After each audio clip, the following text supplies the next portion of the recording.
ഷൈനി ക്രിയേഷൻസിലേക്ക് എല്ലാവർക്കും സ്വാഗതം. ഇന്ന് നമ്മള് പഴയ ഒരു സാരി വെച്ചിട്ട് ഒരു പുതിയ മോഡൽ കുർത്തിയാണ് ചെയ്യാൻ പോകുന്നത് കേട്ടോ. നല്ല റേറ്റ് ഒക്കെ വരുന്ന ഒരു പുതിയ മോഡലാണ് കാണിക്കാൻ പോകുന്നത്. അപ്പൊ ഞാനിവിടെ സാരി നിങ്ങൾക്ക് എല്ലാവർക്കും കണ്ടാൽ തന്നെ മനസ്സിലാവും, പട്ടുസാരിയാണ്, പഴയ മോഡൽ സാരിയാണ്. അപ്പൊ നമ്മള് ഇതുപോലെ സാരിയൊക്കെ വെച്ച്, പ്രത്യേകിച്ച് പട്ടൊക്കെയുള്ള സാരി വെച്ചിട്ട്, പട്ടെന്ന് വെച്ചിട്ടുണ്ടെങ്കിൽ കസവ് കേട്ടോ. അപ്പൊ ചിലവർ ഇതിനെ പട്ടുസാരി, കസവ് സാരി എന്നൊക്കെ പല പേരുകളിലാണ് പറയാറുള്ളല്ലോ.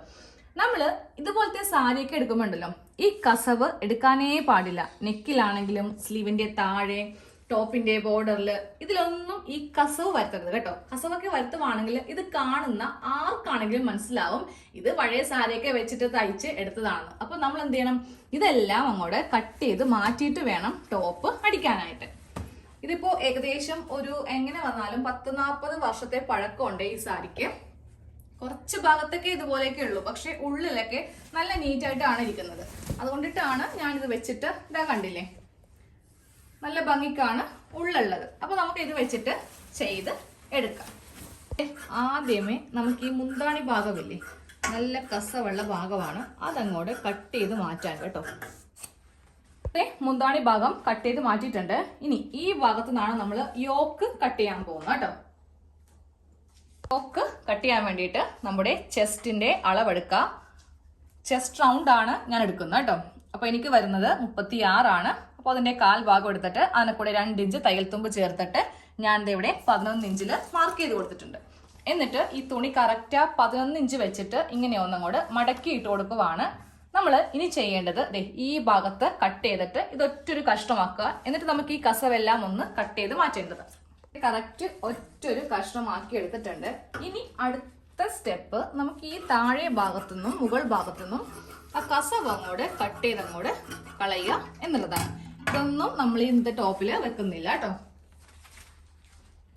ഇതില് യോക്ക് കട്ട് ചെയ്യാൻ പോവാണ്. അപ്പൊ തുണി നേരെ ഇങ്ങനെയൊന്ന് 2ആയിട്ട് മടക്കി വെച്ചു. നമ്മൾ കറക്റ്റ് അളവിലേക്ക് ഒന്ന് മാർക്ക് ചെയ്ത് കൊണ്ടിട്ട് കറക്റ്റ് ആയിരിക്കും. ഇനി വേറെ നമുക്ക് ചെക്ക് ചെയ്യേണ്ട ആവശ്യമില്ല.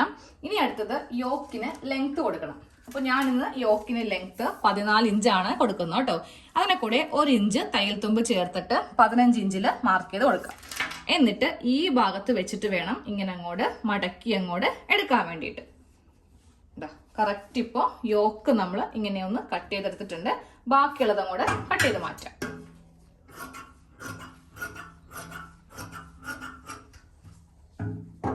നമുക്കിതില് ഷോൾഡർ, അതുപോലെ ചെസ്റ്റ് അളവ്, ആം ഹോളൊക്കെ ഒന്ന് മാർക്ക് ചെയ്ത് കൊടുക്കാം കേട്ടോ.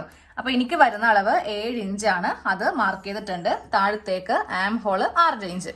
അപ്പൊ നിങ്ങൾ മാർക്ക് ചെയ്യുമ്പോൾ കറക്റ്റ് നിങ്ങളുടെ അളവ് വേണം മാർക്ക് ചെയ്ത് കൊടുക്കാൻ വേണ്ടിയിട്ട്. ഇനി ഞാനിതില് ചെസ്റ്റ് ആണ് മാർക്ക് ചെയ്യാൻ പോകുന്നത്. ചെസ്റ്റ് അളവ് 9 ഇഞ്ച്, 2 ഇഞ്ച് തയ്യൽ തുമ്പ്. നമ്മൾ കറക്റ്റ് ഇങ്ങനെ മാർക്ക് ചെയ്തായിരുന്നു. എനിക്കിപ്പോ കുറച്ച് കൂടുതലുണ്ട്, വേറൊന്നും കൊണ്ടല്ല, നല്ല സ്ട്രെയിറ്റ് കട്ട് ചെയ്യാൻ വേണ്ടിയിട്ട് ഞാൻ ഈ ഒരു കസവിന്റെ ആ ഒരു ഭാഗം വെച്ചിട്ടാണ് കട്ട് ചെയ്ത് അങ്ങോട്ട് പോയത്. അതുകൊണ്ടിട്ടാണ് കുറച്ച് കൂടുതൽ വന്നിരിക്കുന്നത് കേട്ടോ. അപ്പൊ കൂടുതൽ വരുത്തിയത് മനഃപൂർവ്വം വരുത്തിയല്ല. അപ്പൊ നിങ്ങളിപ്പോ വിചാരിക്കും, അപ്പൊ ഇതിപ്പോ വരുത്തിയില്ലെങ്കിൽ എങ്ങനെ ചെയ്യാൻ പറ്റില്ല എന്ന്. കറക്റ്റ് നമ്മൾ കട്ട് ചെയ്തെടുക്കുവാണെങ്കിൽ നമുക്ക് ഇത്രയും പോലും തുണി വേസ്റ്റ് പോകത്തില്ല. ഓക്കെ, അപ്പൊ ഇത് ഇങ്ങനെ ഒന്ന് ചെയ്തെടുത്തിട്ടുണ്ട്. ഇനി നമുക്ക് താഴത്തെ വേസ്റ്റ്, അതായത് നമ്മുടെ ഷേപ്പ് ഒന്ന് മാർക്ക് ചെയ്യാം. 13.5 ഇഞ്ചില് തയ്യൽ തുമ്പും കൂടി ചേർത്തിട്ട് വരുന്നത് 9 ഇഞ്ചാണ് അളവ്. 7 ഇഞ്ചാണ് എനിക്ക് കറക്റ്റ് വരുന്ന അളവ്. 2 ഇഞ്ച് തയ്യൽ തുമ്പും കൂടി ചേർത്തപ്പോഴാണ് 9 ഇഞ്ച് വരുന്നത്. നമുക്ക് നേരെ ഇവിടെ നിന്ന് ഇങ്ങനെ ഒന്ന് മാർക്ക് ചെയ്ത് അങ്ങോട്ട് കൊടുക്കുക. എന്നിട്ട് ഫസ്റ്റ് ഇതൊന്ന് കട്ട് ചെയ്ത് ഇവിടെ കൊണ്ടുവന്ന് നിർത്തുക കേട്ടോ. ഇനി ഞാൻ ഈ ഒരു സൈഡില് ചെറിയ ഒരു കർവ് ഷേപ്പ് കൊടുക്കുവാണ്. അതൊരു ഭംഗി കിട്ടാൻ വേണ്ടിയിട്ടാണ്. ഇല്ലെങ്കിൽ ആ യോക്കിന്റെ ഭാഗത്ത് കാണാൻ വേണ്ടി അത്ര വലിയ ഭംഗി ഉണ്ടാവത്തില്ല. അപ്പൊ ഇങ്ങനെ ഒന്ന് കട്ട് ചെയ്തെടുത്തിട്ട് നമുക്കിനി ഈ ഷോൾഡറിന്റെ ഭാഗം ഒന്ന് കട്ട് ചെയ്യാം. കുറച്ച് ഫാസ്റ്റ് ആയിട്ടാണ് വീഡിയോ പോകുന്നത് കേട്ടോ. കാര്യം ഇതിൽ തന്നെ കട്ടിങ്ങും സ്റ്റിച്ചിങ്ങും ഉണ്ട്. നമ്മൾ സാധാരണ ഒരു മോഡലല്ല ചെയ്യുന്നത്, കുറച്ച് വെറൈറ്റി ഒക്കെ കൊടുക്കുന്നുണ്ട്. അപ്പൊ എല്ലാം ഒന്ന് പറഞ്ഞ് തീർക്കണ്ടേ, അതുകൊണ്ടിട്ടാണ് കുറച്ച് ഫാസ്റ്റിൽ അങ്ങോട്ട് ചെയ്ത് പോകുന്നത്. അപ്പൊ ഇപ്പോ യോക്കിന്റെ പോർഷൻ കഴിഞ്ഞിട്ടുണ്ട്. നമ്മള് ഫ്രണ്ട് നെക്ക് ഇപ്പോ ചെയ്യുന്നില്ല കേട്ടോ, അത് സ്റ്റിച്ചിങ്ങിന്റെ ഇടക്കാണ് ചെയ്യാൻ പോകുന്നത്. നമുക്കിപ്പോ ബാക്ക് നെക്ക് ചെയ്യാം. അപ്പൊ ഒരു പാർട്ട് ഇങ്ങനെ എടുത്ത് വെക്കാം. എന്നിട്ട് നമുക്ക് നേരെ ബാക്ക് നെക്കിന് വീതി 3 ഇഞ്ചും അതുപോലെ ലെങ്ത് 3 ഇഞ്ചും കൊടുത്തിട്ട് ഇതങ്ങോട്ട് കട്ട് ചെയ്ത് വെക്കാം. ഫസ്റ്റ് ഇങ്ങനെ ഒരു ബോക്സ് ആക്കിയിട്ട് വേണം നമുക്കതില് യു നെക്ക് വരച്ച് കൊടുക്കാൻ വേണ്ടിയിട്ട്. ഇതൊന്ന് കട്ട് ചെയ്തെടുക്കാം. അപ്പൊ നെക്ക് കട്ട് ചെയ്തിട്ടുണ്ട്. ഇതെല്ലാം ഞാനൊന്ന് മാറ്റി വെക്കുവാണ്. അതുപോലെ ഫ്രണ്ട് പോർഷനും ഒന്ന് മാറ്റി വെക്കുവാണ്. ഇതിൽ നമുക്ക് എക്സ്ട്രാ കുറച്ച് ഫിറ്റിങ്സും കാര്യങ്ങളൊക്കെ വരുന്നുണ്ട്. അതിന്റെ മാർക്കിംഗ് വേണമെങ്കിൽ നമുക്ക് ഇപ്പൊ തന്നെ ഒന്നങ്ങോട്ട് ചെയ്തു പോവാം. ഇനി പിന്നത്തേക്ക് വെക്കേണ്ട ആവശ്യമില്ല. ഫസ്റ്റ് ഡേ ഇങ്ങനെ തന്നെ വെക്കാം കേട്ടോ. ഞാനിപ്പോൾ ഇത് ഓപ്പൺ ചെയ്തിട്ടില്ല, കാര്യം ഇതിന്റെ സെന്റർ തന്നെ ഇങ്ങനെ അങ്ങോട്ട് വെക്കാം. എന്നിട്ട് നമുക്ക് ഇതാ ഇവിടെ നിന്ന് ഇങ്ങോട്ടേക്ക് 4 ഇഞ്ചിൽ മാർക്ക് ചെയ്ത് കൊടുക്കാം. അതുപോലെ ഇതാ ഈ മുകൾ ഭാഗത്തും 4 ഇഞ്ച് മാർക്ക് ചെയ്യുക. ഈ മാർക്കിങ് ചെയ്യുമ്പോൾ നല്ല വശത്തായിരിക്കണം ചെയ്യേണ്ടത്. ഇതാണ് ഇതിന്റെ ഉൾവശം. ഉൾവശത്തല്ല, നല്ല വശം മാർക്കിങ് ചെയ്ത് കൊടുക്കുക. എന്നിട്ട് ടേപ്പ് കൊണ്ട് തന്നെ സ്കെയിൽ വേണമെങ്കിൽ സ്കെയിൽ എടുക്കാം കേട്ടോ. നല്ല ഒരു സ്ട്രെയിറ്റ് ലൈൻ ഇങ്ങനെ അങ്ങോട്ട് വരച്ച് കൊടുക്കുക. ഇതാ ഒരു സ്ട്രെയിറ്റ് ലൈൻ നമ്മൾ ചോക്കിന് വരച്ച് കൊടുത്തിട്ടുണ്ട്. ഈ ഒരു മാർക്കിങ് ചോക്കിന് കൊടുത്താൽ മതി, പെൻസിലിനോ പേനക്കോ കൊടുക്കേണ്ട ആവശ്യമില്ല. വീണ്ടും ഇതൊന്നിനെ തിരിച്ചിട്ട് കൊടുക്കുക കേട്ടോ. തിരിച്ചിട്ട് കൊടുത്തിട്ട് ഇവിടെയും ഇതേപോലെ തന്നെ 4 ഇഞ്ച് വെച്ചിട്ട് ഇങ്ങനെ ഒന്ന് മാർക്ക് ചെയ്ത് അങ്ങോട്ട് പോവുക കേട്ടോ. അതെ, ഇതും ഒരു സ്ട്രെയിറ്റ് ലൈൻ നമ്മൾ വരച്ച് കൊടുത്തിട്ടുണ്ട്. അപ്പൊ അതാ നോക്കിയേ, നമ്മുടെ ഫ്രണ്ട് പാർട്ടില് നമ്മൾ സെന്ററിൽ നിന്ന് ഇങ്ങോട്ടും 4 ഇഞ്ച് ഇങ്ങോട്ടും 4 ഇഞ്ച് ഇങ്ങനെ അങ്ങോട്ട് മാർക്ക് ചെയ്ത് എടുത്തിട്ടുണ്ട്. ഇനിയിപ്പോ നിങ്ങൾ സാരിയിലല്ല തുണിയിലാണ്, അതായത് റണ്ണിങ് മെറ്റീരിയൽ ആണ് ചെയ്യുന്നതെങ്കിൽ ഏകദേശം ഒരു 3 മീറ്ററോളം നമുക്ക് ഇതിന് തുണി ആവശ്യമായിട്ട് വരും കേട്ടോ. അപ്പൊ ഇത് അങ്ങോട്ട് മാറ്റി വെക്കാം. ഇനി അടുത്തത് നമ്മൾ താഴത്തേക്കുള്ള സ്കേർട്ട് പാർട്ട്. അതിലെ പ്ലീറ്റ്സ് ഞാൻ വെക്കുന്നുണ്ട്. നിങ്ങൾക്ക് വേണമെങ്കിൽ ലെയർ വേണമെങ്കിൽ ഒരു 3-4 ലെയർ വേണമെങ്കിൽ അങ്ങനെ വെച്ച് കൊടുക്കാം. അതാകുമ്പോൾ കുറച്ച് പണി കൂടും, നമുക്ക് നല്ലപോലെ തയ്ക്കാനുണ്ടാവും. കാരണം ഫ്രണ്ട് പാർട്ടില് 3 ലെയേഴ്സ് വരും, ബാക്ക് പാർട്ടില് 3 ലെയേഴ്സ് വരും. അപ്പോൾ തയ്ക്കാൻ സമയമുള്ളവർക്ക് അങ്ങനെ ചെയ്യാം. ഞാനപ്പോൾ ജസ്റ്റ് ഒരൊറ്റ പ്ലീറ്റ്സ് ഭാഗം ഈ ഭാഗത്ത് മാത്രമേ ചുരുക്കുകൾ ഇട്ട് കൊടുക്കുന്നുള്ളൂ. നമ്മൾ 3 ലെയർ എന്ന് പറയുമ്പോൾ ഇവിടെ പ്ലീറ്റ്സ് വരും, താഴെ ഭാഗത്തും പ്ലേറ്റ് വരും. അങ്ങനെ വേണമെങ്കിൽ അങ്ങനെ ചെയ്യാം കേട്ടോ. ഇനി താഴത്തേക്കുള്ള സ്കേർട്ട് പാർട്ടിന് ലെങ്ത് ആണ് കൊടുക്കുന്നത്. അത് ഞാനൊരു 30 ഇഞ്ചോളം കൊടുക്കുന്നുണ്ട്. ലെങ്ത് എല്ലാം നിങ്ങളുടെ കറക്റ്റ് എത്രയാണോ വരുന്നത് അത് വെച്ചിട്ട് അങ്ങോട്ട് ചെയ്ത് പോവുക. അപ്പോൾ എനിക്ക് വരുന്ന അളവ് 30 ഇഞ്ചാണ്. അതിനെ കൂടെ ഞാൻ 1.5 ഇഞ്ച് തയ്യൽ തുമ്പ് ചേർത്തിട്ട് 31.5 മാർക്ക് ചെയ്തിട്ട് സ്ട്രെയിറ്റ് കട്ടിങ് ചെയ്ത് കൊടുക്കുവാണ്. ഇത് ഒരു പാർട്ട്. സെയിം ഇതേ അളവിൽ നമുക്ക് താഴത്തേക്കും ഒരു പാർട്ട് വേണം. തുണി മടക്കി ഇടുന്നത് കണ്ടല്ലോ, കസവ് സൈഡിൽ വരണം. ഇത് നമ്മൾ കട്ട് ചെയ്ത് കളയുകയും ചെയ്യും കേട്ടോ. സൈഡിൽ നിന്ന് ഈ ഒരു കസവ് കട്ട് ചെയ്ത് കളയുവാണ് കേട്ടോ. അത് കട്ട് ചെയ്ത് കളയുമ്പോണ്ടല്ലോ ആ 2 ഇഞ്ച് ഉള്ളിലേക്ക് പോയേണ്ട തയ്യൽ തുമ്പ് ഇങ്ങനെ വെച്ച് ചെയ്യാം. അപ്പൊ നമുക്ക് കുറച്ചുകൂടി പ്ലീറ്റ്സ് കിട്ടും. ഞാൻ ഈ കസവ് ഇങ്ങനെ അങ്ങോട്ട് കളയുവാണെങ്കിൽ പിന്നെ നമുക്ക് 2 ഇഞ്ചും കൂടി ലൂസ് വേണ്ടേ. നമ്മുടെ യോക്കും സ്കേർട്ടും തമ്മിൽ അടിച്ചു പോകുമ്പോൾ ഇത്രയും ഭാഗം പോകും. അപ്പോൾ അതൊക്കെ മുന്നേ ഒന്ന് ആലോചിച്ചിട്ട് ഇങ്ങനെ ചെയ്യാം കേട്ടോ. അപ്പോൾ നമ്മുടെ സ്കേർട്ട് പാർട്ടിന്റെ കട്ടിങ്ങും കഴിഞ്ഞിട്ടുണ്ട്. ഇനി അടുത്തത് സ്ലീവിന്റെ കട്ടിംഗ് ആണ്. അപ്പോൾ സാരി ഇങ്ങനെ തന്നെ ഞാൻ 2ആയിട്ട് മടക്കിയിട്ട് കൊടുത്തു. ഇനി നമുക്ക് സ്ലീവിന്റെ വണ്ണം മാർക്ക് ചെയ്യാം കേട്ടോ. വണ്ണം 8 ഇഞ്ചാണ് വരുന്നത്. 2 ഇഞ്ച് തയ്യൽ തുമ്പ് ചേർത്തിട്ട് 10 ഇഞ്ചിൽ ഇങ്ങനെ ഒന്ന് മാർക്ക് ചെയ്ത് അങ്ങോട്ട് കൊടുക്കുക. എന്നിട്ട് നേരെ ഇതിങ്ങനെ ഒന്ന് മടക്കി അങ്ങോട്ട് ഇട്ട് കൊടുക്കുക. ഇപ്പോൾ 2 സ്ലീവിനുള്ള തുണി ആയിട്ടുണ്ട്. ഇവിടെ വെച്ചിട്ട് ഇങ്ങനെ ഒന്ന് കട്ട് ചെയ്ത് അങ്ങോട്ട് മാറ്റി കൊടുക്കുക കേട്ടോ. കസവ് അങ്ങോട്ട് കട്ട് ചെയ്ത് അങ്ങോട്ട് മാറ്റാം. അപ്പോൾ സ്ലീവിന് നമുക്ക് ഇഷ്ടമുള്ള ലെങ്ത് വെക്കാം. അപ്പോൾ ഞാൻ ഇന്നൊരു 15 ഇഞ്ച് ലെങ്ത് വെക്കുന്നുണ്ട്. അതിനെ കൂടെ 1.5 ഇഞ്ച് തയ്യൽ തുമ്പും കൂടി ചേർത്തിട്ട് 16.5 ഇഞ്ചിൽ ഇങ്ങനെ ഒന്ന് മാർക്ക് ചെയ്യുക. വണ്ണം കറക്റ്റായി നമ്മൾ എടുത്തിട്ടുണ്ട്. 8നെ കൂടെ 2 കൊടുത്തിട്ട് 10 ഇഞ്ചിൽ കൊടുത്തിട്ടുണ്ട്. ഇനി താഴത്തേക്ക് നമുക്ക് 3.5 ഇഞ്ചാണ് 3/4 സ്ലീവിന് നമ്മൾ ആം ഹോൾ ആയിട്ട് കുഴിക്കുന്നത്. താഴത്തെ വണ്ണം കൂടെ മാർക്ക് ചെയ്യാം. താഴെ വണ്ണം വരുന്നത് 6.5 ഇഞ്ചിൽ വണ്ണം ഞാൻ സീം അലവൻസും കൂടെ ഉൾപ്പെടുത്തി മാർക്ക് ചെയ്തിട്ടുണ്ട്. ഇനി ഇവിടെ നിന്ന് ഈ ഒരു ഷേപ്പിൽ ഇങ്ങനെ ഒന്ന് കൊടുക്കുക. എന്നിട്ട് നമുക്ക് ആദ്യമേ ഇതങ്ങോട്ട് കട്ട് ചെയ്തങ്ങോട്ട് മാറ്റാം. ഇനി നേരെ ആം ഹോളും കൂടെ ഒന്ന് കുഴിച്ചങ്ങോട്ട് വരച്ചിട്ട് കട്ട് ചെയ്തങ്ങോട്ട് കൊടുക്കുക കേട്ടോ. ഇങ്ങനെ അങ്ങോട്ട് സ്ലീവ് ഒന്ന് കുഴിച്ചങ്ങോട്ട് ഞാനൊന്ന് കട്ട് ചെയ്തെടുത്തു. വരച്ചു കൊടുത്തില്ല, സെന്ററും കൂടെ കട്ട് ചെയ്തു. അപ്പൊ നമ്മുടെ കട്ടിങ് എല്ലാം കഴിഞ്ഞിട്ടുണ്ട്. ഇനി നമ്മൾ നേരെ ഇതൊന്ന് സ്റ്റിച്ച് ചെയ്ത് എടുക്കാൻ പോവാം. അതിന് മുന്നേ നമുക്ക് കുറച്ച് കഷ്ണം തുണിയും കൂടെ വേണം. ഇതിൽ നിന്ന് കുറച്ച് സ്ട്രിപ്സ് ഒന്ന് കട്ട് ചെയ്തെടുക്കണം കേട്ടോ. അതിന് നമുക്ക് 3 ഇഞ്ചാണ് വീതി വേണ്ടത്. ഇത് ഞാനിവിടെ കറക്റ്റ് 3 ഇഞ്ച് ടേപ്പ് വെച്ചിട്ടുണ്ട്. എനിക്ക് ഇനിയിപ്പോൾ മാർക്ക് ചെയ്യേണ്ട ആവശ്യമില്ല, കാരണം ഈ കസവ് അനുസരിച്ചിട്ട് നേരെ അങ്ങോട്ട് കട്ട് ചെയ്ത് അങ്ങോട്ട് എടുത്താൽ മതി.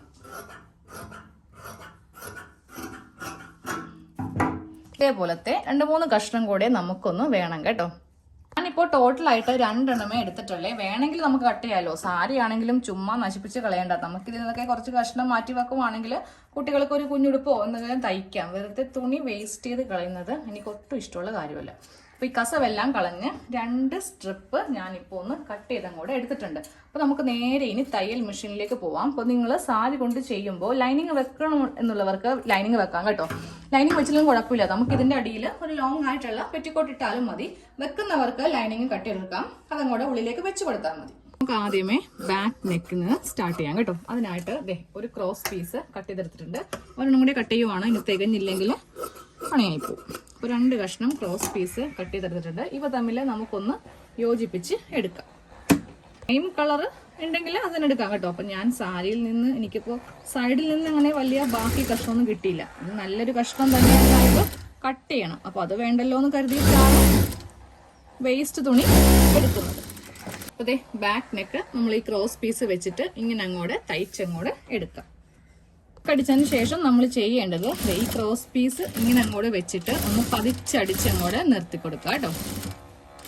പതിച്ചടിച്ച് ഇങ്ങനെ ഒന്ന് നിർത്തി കൊടുത്തിട്ടുണ്ട്. ഇനി ഈ ബാക്കിയുള്ളതൊക്കെ ഒന്ന് സ്ട്രെയിറ്റ് ആയിട്ട് തുടക്കവും കട്ട് ചെയ്യുക, അവസാനവും ഒന്ന് കട്ട് ചെയ്ത് അങ്ങോട്ട് കൊടുക്കുക. ഇനി നമ്മൾ നേരെ ഇതിന്റെ യോക്കും സ്കേർട്ടും തമ്മിലൊന്ന് അറ്റാച്ച് ചെയ്തെടുക്കാൻ പോവാണ്. അപ്പോൾ ഒരു ഭാഗം ഇതെടുക്കുക. ഇനി നമുക്ക് ഇതില് പ്ലീറ്റ്സ് വെച്ച് കൊടുക്കണം. പ്ലീറ്റ്സ് വെച്ചിട്ട് ഇവ തമ്മിലൊന്ന് അറ്റാച്ച് ചെയ്യണം. അപ്പോൾ അതിനായിട്ട് ഈ ഒരു ഭാഗത്ത് നിന്ന് ഇങ്ങനെ സ്റ്റിച്ച് ഇവിടം വരെ, ഇത് ഉള്ളിലേക്ക് പോകേണ്ട ഭാഗമാണ്, ഇവിടം വരെ തയ്ച്ച് നിർത്തുക. എന്നിട്ട് കുഞ്ഞി കുഞ്ഞി പ്ലീറ്റ്സ് ഇട്ട് കൊടുക്കുക. ലോങ് സ്റ്റിച്ച് ചെയ്തിട്ട് ഒന്ന് വലിച്ചാലും മതി. അങ്ങനെയാണെങ്കിൽ അങ്ങനെ എങ്ങനെ വേണമെങ്കിലും ചെയ്യാം കേട്ടോ. ഇപ്പോൾ യോക്കും സ്കേർട്ടും തമ്മിൽ കുഞ്ഞി പ്ലീറ്റ്സ് ഇട്ട് ഇങ്ങനെ ഒന്ന് ചെയ്ത് കൊടുത്തിട്ടുണ്ട്. ഈ കസവ് ഉള്ളിലേക്ക് പോകും. ഞാൻ ആദ്യമേ പറഞ്ഞു കസവ് ഒന്നും വരുത്തരുത്. ഇത് നമുക്ക് ഒഴിവാക്കാൻ പറ്റത്തില്ല. ഇതിങ്ങനെ സാരിയിൽ ഉണ്ടാവുന്നതാണ്. പക്ഷെ അത് യോക്കിൽ വരുമ്പോൾ വലിയ അഭംഗി ആവത്തില്ല. പക്ഷെ ഈ ഒരു സംഭവമൊക്കെ നമ്മൾ ഫ്രണ്ടിലും ബാക്കിലൊക്കെ കൊണ്ട് ചെയ്യുമ്പോഴാണ് ആ ഒരു കുർത്തി അങ്ങ് അറുബോറായി പോകുന്നത് കേട്ടോ. അപ്പോൾ ഇതെന്താണെങ്കിലും ഉള്ളിലേക്ക് പോകുമ്പോഴേ കണ്ടില്ലേ ഇങ്ങനെയാണ് ഇരിക്കുക. അപ്പൊ നമ്മുടെ ബാക്കിന്റെ ഫുൾ ആയിട്ടുള്ള പണി കഴിഞ്ഞിട്ടുണ്ട്. ഇനി നമുക്ക് നേരെ ഫ്രണ്ട് പാർട്ട് ആണ് ചെയ്തെടുക്കേണ്ടത്. അപ്പൊ ആദ്യമേ പ്ലീറ്റ്സ് അങ്ങോട്ട് ഇട്ട് മാറ്റി വെച്ചേക്കാം. യോക്കും സ്കേർട്ടും തമ്മിൽ അറ്റാച്ച് ചെയ്യുന്നതിന് മുന്നേ നമുക്ക് ഇതിന്റെ ഒരു ചുരുക്കം അങ്ങോട്ട് ഇട്ടങ്ങോട്ട് മാറ്റി വെക്കാം. ഇപ്പൊ ഇതേപോലെ നമ്മളൊന്ന് ചുരുക്കിട്ട് എടുത്തിട്ടുണ്ട്. മാറ്റി വെച്ചേക്കാം, ഇപ്പൊ ആവശ്യമില്ല. ഫ്രണ്ട് പാർട്ട് എടുക്കാം. ഇനി ഫ്രണ്ട് പാർട്ട് എടുത്ത് വെച്ചിട്ടുണ്ട്. ഇതിൽ 2 ലൈനും നമ്മൾ ഇട്ട് കൊടുത്തിട്ടുണ്ട്. ഇതങ്ങോട്ട് മാറ്റി വെക്കാം കേട്ടോ. ഇനി നമുക്ക് ഇതുപോലത്തെ വള്ളി നമ്മൾ കട്ട് ചെയ്തെടുത്തില്ലേ, അതിന്റെ ഉൾഭാഗം എടുക്കുക. ഉൾഭാഗം എടുത്തിട്ട് ഈ ഒരു സൈഡ് ഇങ്ങനെ ഒന്ന് വളരെ തിന്നായിട്ട് ഒന്ന് മടക്കി, ഒരു മടക്ക് ആദ്യം, വീണ്ടും ഒരു മടക്ക് ഇവിടെയും തയ്ച്ചു കൊടുക്കുക. സെയിം അതേപോലെ തന്നെ ഈ ഭാഗത്തും ഒന്ന് തയ്ക്കുക. 2 വശവും ഒന്ന് തയ്ക്കുക. നമ്മൾ 2 സൈഡിലും ഇങ്ങനെ ഒന്ന് തയ്ച്ച് എടുത്തിട്ടുണ്ട്. ഇനി നമുക്ക് നേരെ ഇതിന്റെ ഈ ഒരു സെന്റർ ഭാഗം ഇങ്ങനെ അങ്ങോട്ട് കടത്തി വെച്ച് കൊടുക്കാം കേട്ടോ. എന്നിട്ട് ഒരു പ്ലേറ്റ് നേരെ മുകളിലേക്കാണ് നമ്മൾ ഇട്ട് കൊടുക്കേണ്ടത്. മുകൾ ഭാഗത്ത് കുറച്ച് സ്ഥലം ഇങ്ങനെ വിട്ടു കൊടുക്കുക. അതെന്താണെന്നറിയോ, ഷോൾഡർ അടിച്ചു പോകുന്ന ഭാഗമാണ്. അപ്പോൾ സെന്ററിൽ ഇങ്ങനെ ഒരു പ്ലേറ്റ് ഇട്ട് കൊടുത്തു. എന്നിട്ട് നേരെ നമ്മൾ ഇങ്ങനെ, അതായത് ഫേസ് ടു ഫേസ് ആയിട്ടുള്ള പ്ലേറ്റ് ആണ് നമുക്ക് ഇട്ട് കൊടുക്കേണ്ടത്. ഇനി വീണ്ടും ഇത് മുകളിലേക്ക് വെക്കുക. എന്നിട്ട് ഇങ്ങനെ തയ്ക്കുക. എന്നിട്ട് വീണ്ടും ഇത് താഴേക്ക്, ഒന്ന് മുകളിലേക്കും ഒന്ന് താഴേക്കും. ഇതാ കണ്ടില്ലേ, ഇങ്ങനെ അങ്ങോട്ട് തയ്ച്ച് നമുക്ക് അറ്റം വരെ അങ്ങോട്ട് എടുക്കണം. ഒന്ന് റിവേഴ്സ് പോയിട്ട് കണ്ടാലും മതി. ഇതെങ്ങനെയാണെന്ന് മനസ്സിലായില്ലെങ്കിൽ 1-2 പ്രാവശ്യം കാണുമ്പോൾ വളരെ എളുപ്പത്തിൽ ചെയ്തെടുക്കാൻ വേണ്ടിയിട്ട് പറ്റും. ഇങ്ങനെ ഫേസ് ടു ഫേസ് ആയിട്ട് നമ്മളിങ്ങനെ പ്ലീറ്റ്സ് അങ്ങോട്ട് ഇട്ട് എടുത്തിട്ടുണ്ട്. ഇത് കാണുന്നത് നല്ല ഭംഗിയായിരിക്കും കേട്ടോ. ഇങ്ങനെ അങ്ങോട്ട് മാലപ്പടക്കം കിടക്കത്തില്ലേ, അതുപോലെ ഇങ്ങനെ അങ്ങോട്ട് ഇരിക്കും. ഇനി നമുക്ക് നമ്മുടെ യോക്കിന്റെ പോർഷനിൽ ഇതൊന്ന് അറ്റാച്ച് ചെയ്ത് കൊടുക്കാം. നല്ല വശത്താണ് ചെയ്യേണ്ടത്. ഇതുപോലെ ആയിരിക്കും നമ്മളിത് ചെയ്ത് കഴിയുമ്പോൾ. നല്ല വശം വേണം മീതെ വരുത്തിക്കാൻ വേണ്ടിയിട്ട്. ഇങ്ങനെ നോക്കിയാൽ മനസ്സിലാവും, ഉൾവശമാണ് ഈ കാണുന്നത്, അടിപ്പ് ഉള്ളിലേക്കാണ്. അപ്പം നമ്മൾ നേരെ തുണി ഇങ്ങനെ തിരിച്ച് എടുത്ത് കൊടുക്കുക. എന്നിട്ട് ഈ സെന്ററിൽ കറക്റ്റ് ഇങ്ങനെ വെക്കുക. അതായത് ഈ ഒരു മാർക്കിംഗ് ഇല്ലേ, ഇതിന്റെ മീതെ ഈ ഒരു സ്റ്റിച്ച് കറക്റ്റ് ഇങ്ങനെ വെച്ചിട്ട് സ്ട്രെയിറ്റ് ആയിട്ട് താഴത്തേക്ക് അങ്ങോട്ട് തയ്ച്ചു വെക്കുക. അത് നമ്മൾ ഫ്രണ്ടില് 2 ഭാഗത്തും ഇങ്ങനെ അങ്ങോട്ട് തയ്ച്ചെടുത്തിട്ടുണ്ട്. ഇനി നമുക്ക് നേരെ ഇതില് നെക്ക് ഒന്ന് കട്ട് ചെയ്യാം കേട്ടോ. ആദ്യമേ കട്ട് ചെയ്താലും കുഴപ്പമില്ല. പക്ഷേ ഈ ഒരു സ്ട്രെയിറ്റ് ആയിട്ട് നമുക്ക് തയ്ക്കുമ്പോൾ നെക്ക് കട്ട് ചെയ്യുവാണെങ്കിൽ കുറച്ച് ബുദ്ധിമുട്ട് വരുമല്ലോ എന്ന് വിചാരിച്ചിട്ടാണ് ഞാനിത് അവസാനത്തേക്ക് വെച്ചത്. അപ്പോൾ കട്ട് ചെയ്യുമ്പോൾ ഈ 2 ഭാഗങ്ങൾ തമ്മിൽ അങ്ങോട്ടേക്കും ഇങ്ങോട്ടേക്കും മാറ്റി വെച്ചിട്ട് നമുക്ക് നെക്ക് കട്ട് ചെയ്യാം. അപ്പോൾ ഞാനിതിൽ ബോട്ട് നെക്കാണ് കൊടുക്കുന്നത് കേട്ടോ. ബോട്ട് നെക്ക് വിചാരിക്കുന്നത് 3 ഇഞ്ച് വീതി തന്നെ കൊടുത്തിട്ട് നമുക്കൊരു 4 ഇഞ്ച് ലെങ്ത് മതി. അധികം ലെങ്ത് ഇറക്കുവാണെങ്കിൽ ഈ ഒരു മോഡലിൽ കാണാൻ ഭംഗി ഉണ്ടാവത്തില്ല. നെക്ക് ഇങ്ങനെ ഒന്ന് കട്ട് ചെയ്തിട്ടുണ്ട്. ഇനി നമുക്കിതൊന്ന് തയ്ച്ച് വെക്കാം. അതേ നെക്കൊന്ന് ഞാൻ തയ്ച്ചെടുത്തിട്ടുണ്ട്. അത് ഒരു ബാക്ക് പീസ് വെച്ചിട്ടാണ് ഞാൻ തയ്ച്ചെടുത്തത് കേട്ടോ. ഇനി നമുക്ക് ഈ നെക്കൊക്കെ ഒന്ന് പതിച്ചൊക്കെ ഒന്ന് അടിച്ച് ക്ലിയർ ചെയ്യാം. അപ്പോൾ ഈ തുണിയിലൊന്നും ടച്ച് ചെയ്യാതെ വേണം തയ്ച്ചെടുക്കാൻ വേണ്ടി. കാരണം ഇതിങ്ങനെ മീതേക്ക് ഇങ്ങനെ വരും. അതൊക്കെ ഒന്ന് നോക്കി ശ്രദ്ധിച്ച് ചെയ്തങ്ങോട്ട് എടുക്കണം. നെക്ക് ഒന്ന് തയ്ച്ചെടുത്തിട്ടുണ്ട്. ഇനി നമുക്ക് നേരെ യോക്കും സ്കേർട്ടും തമ്മിൽ നല്ല വശവും തമ്മിൽ വെച്ചിട്ട് ഇങ്ങനെ ഒന്ന് അറ്റാച്ച് ചെയ്ത് എടുക്കണം. അതെ, യോക്കും സ്കേർട്ടും തമ്മിൽ അറ്റാച്ച് ചെയ്തിട്ടുണ്ട്.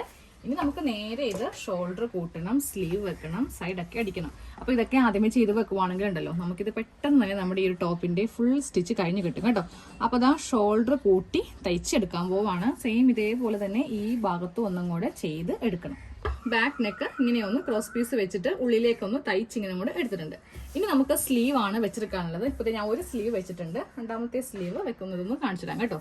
നല്ല വശവും തമ്മിൽ ഇങ്ങനെ കൂടി വെച്ചിട്ട് ഈ ഒരു സെന്റർ ഷോൾഡറിന്റെ ഈ ഭാഗത്ത് വെച്ചിട്ട് നമുക്ക് ആദ്യമേ താഴത്തേക്കൊന്ന് തയ്ച്ചു നിർത്തണം. എന്നിട്ട് വേണം ഈ രണ്ട് ഭാഗങ്ങൾ തമ്മിൽ കൂട്ടി അടിക്കാനായിട്ട്. രണ്ട് സ്ലീവും വെച്ചെടുത്തേ. അപ്പൊ ഞാൻ സ്ലീവിന്റെ താഴെ വശം ഒന്ന് മടക്കി തയ്ച്ചിട്ടുണ്ടായിരുന്നില്ല. അത് ഞാൻ വെച്ചതിന് ശേഷമാണ് തയ്ച്ചങ്ങോട്ട് എടുക്കുന്നത് കേട്ടോ. ഇനി നമുക്ക് ഇതിന്റെ സൈഡ് ഒന്ന് തയ്ച്ചെടുക്കാം കേട്ടോ. അപ്പോൾ ചെസ്റ്റിന്റെ അവിടം വരെ എത്തി. നമ്മൾ 2 ഇഞ്ചാണ് തയ്യൽ തുമ്പ് കൊടുത്തിരിക്കുന്നത്. ഇനി ഈ കസവിന്റെ ഭാഗം ഉള്ളിലേക്ക് കറക്റ്റ് ഇങ്ങനെ വെച്ചിട്ട് ഇവിടെ നിന്ന് അങ്ങോട്ട് തയ്ച്ചു പോകും. കരയൊട്ടും തന്നെ മീതെ കാണിക്കരുത്. അപ്പോൾ രണ്ടും ഒരേ അളവിൽ വെക്കാം. എന്നിട്ട് ഇങ്ങനെ അങ്ങോട്ട് തയ്ച്ചു പോവാം കേട്ടോ. അപ്പോൾ നമ്മുടെ കുർത്തിയുടെ കട്ടിങ്ങും സ്റ്റിച്ചിങ്ങും കഴിഞ്ഞു കേട്ടോ. ഇതാണ് ഇതിന്റെ ഫൈനൽ ലുക്ക്. നമ്മുടെ ഫ്രണ്ട് ഭാഗത്ത് ഈ ഒരു ഭാഗത്ത് ഇങ്ങനെ അങ്ങോട്ട് ബോക്സ് പ്ലേറ്റ് പോലെ, അതായത് ഫേസ് ടു ഫേസ് ആയിട്ടാണ് നമ്മൾ പ്ലേറ്റ്സ് ഇങ്ങനെ ഇട്ടിരിക്കുന്നത് കേട്ടോ. വേണമെങ്കിൽ ഇവിടെയും ചെയ്യാം. ഇവിടെ ചെയ്യുന്നതിനോട് എനിക്ക് അത്ര വലിയ യോജിപ്പില്ല. കാരണം 2 സൈഡിലും മതി. പിന്നെ വേണമെങ്കിൽ സ്ലീവിന്റെ താഴെ വേണമെങ്കിൽ അങ്ങനെയും ചെയ്ത് കൊടുക്കാം. അപ്പോൾ നമ്മൾ 3/4 സ്ലീവ് വെച്ചിട്ടുണ്ട്. താഴെ ഭാഗത്തേക്ക് പ്ലീറ്റ്സ്, ഫ്രണ്ടിലും അതെ ബാക്കിലും അതെ പ്ലീറ്റ്സ് ഇട്ട് കൊടുത്തിട്ടുണ്ട്. വേണമെങ്കിൽ മാത്രം ഇങ്ങനെ അങ്ങോട്ട് ലേയേഴ്സ് ഇങ്ങനെ അങ്ങോട്ട് ആക്കാം കേട്ടോ. അപ്പൊ അത്രയും നമുക്ക് പണി കൂടും. അത്രയും പ്ലേറ്റ് നമ്മൾ ഇട്ട് കൊടുക്കണ്ടേ. പക്ഷെ ഇതാണെങ്കിലും മതി, നല്ല ഭംഗിയായിരിക്കും കാണാൻ വേണ്ടിയിട്ട്. ഇത് കണ്ട ആരെങ്കിലും പറയോ പഴയ സാരി വെച്ചിട്ടാണ് നമ്മൾ ചെയ്തെടുത്തതെന്ന്? വേണ്ടാത്ത കുറെ കസവും മറ്റു കാര്യങ്ങളൊക്കെ നെക്കിലും സ്ലീവിലൊക്കെ ചെയ്താലേ സാരിയാണെന്ന് അറിയത്തുള്ളൂ. യോക്കിൽ നോക്കിയേ, അവിടെ ചെറിയ കസവ്. നമുക്ക് ഇതുപോലത്തെ തുണി വാങ്ങിക്കാൻ കിട്ടും. റണ്ണിങ് മെറ്റീരിയൽ വരുന്നുണ്ട്. അപ്പോൾ അതാണെന്നേ കരുതത്തുള്ളൂ. താഴത്തേക്കാണെങ്കിലും വേണ്ടാത്ത ഒരു കസവോ കാര്യങ്ങളോ ഒന്നും നമ്മൾ ചെയ്തിട്ടുമില്ല. ലൈനിങ് ഇടണമെങ്കിൽ അങ്ങനെ ചെയ്യാം കേട്ടോ. അപ്പോൾ സാരിയൊക്കെ അലമാരയിൽ പണിമുടക്കായിട്ടുണ്ട്. പിന്നെ അത് മാത്രമല്ല, ഇതുപോലത്തെ കസവ് സാരിയൊക്കെ ഇപ്പോൾ ആരാ കൊടുക്കുക അല്ലെ? ഇപ്പോൾ എല്ലാവരും നല്ല ട്രെൻഡി ആയിട്ടുള്ള സാരികളാണ് കഴിവതും. സാരികൾ പൊതുവെ കുറവാണ്, എല്ലാവരും ചുരിദാറാണ് ഇപ്പോൾ ഇടുന്നത്. അപ്പോൾ സാരിയൊക്കെ എടുത്തിട്ട് ഇങ്ങനെ ഒന്ന് ഡെയിലി ജോലിക്കൊക്കെ പോകുമ്പോഴോ ഇല്ലെങ്കിൽ പഠിക്കാൻ പോകുമ്പോഴോ, അതുമല്ല നമ്മൾ വീട്ടിലിരിക്കുന്ന സ്ത്രീകൾക്കാണെങ്കിലും എന്തെങ്കിലുമൊക്കെ കാര്യത്തിന് പുറത്തേക്ക് ഇറങ്ങേണ്ടി വരുമല്ലോ. അപ്പോൾ ഇപ്പൊ പ്രത്യേകിച്ച് സ്കൂൾ ഉള്ള സമയത്ത് നമുക്ക് കുട്ടികളെയൊക്കെ വിളിക്കാൻ വേണ്ടി പോവേണ്ടിയൊക്കെ വരും. അപ്പോൾ അങ്ങനെയുള്ളവർക്കും ചെയ്തെടുക്കാൻ പറ്റിയ നല്ല ഒരു മോഡലാണ് കേട്ടോ.